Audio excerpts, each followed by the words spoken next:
നമുക്കിന്നൊരു കഥ വായിക്കാം. സിംഹത്തിന് പറ്റിയ അമളി. ഒരിക്കൽ ഒരു സിംഹം ഇര തേടി നടക്കുകയായിരുന്നു.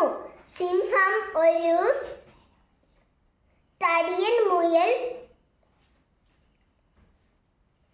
ഉറങ്ങിക്കിടക്കുന്നു കണ്ടു. സിംഹത്തിന് വലിയ സന്തോഷമായി. ഉറങ്ങുന്ന തടിയൻ മുയലിനെ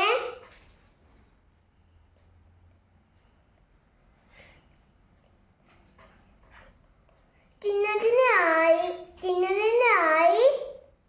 സിംഹം ഒരുങ്ങി. അപ്പോഴാണ് ഒരു മാൻ അതിലെ ഓടുന്നത് സിംഹം കണ്ടത്. കുറച്ചുകൂടി വലിയ ഇരയാണല്ലോ മാൻ. എന്നാൽ ഇതിനെ തിന്നുകളയാം. സിംഹം മാനിന് പിറകെ ഓടി. മാൻ കുതിച്ചോടി. സിംഹത്തിന് മാനിനെ കിട്ടിയില്ല.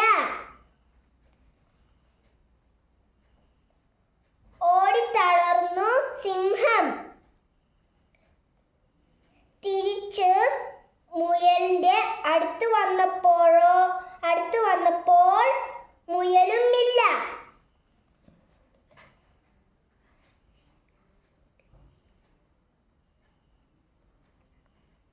വിശന്നു വലഞ്ഞ സിംഹം ഓർത്തു, കഷ്ടമായി പോയല്ലോ. മുയൽ മതിയായിരുന്നു. മാനിന്റെ പിറകെ പോയതുകൊണ്ട് മാനുമില്ല മുയലുമില്ല. ഈ കഥയിൽ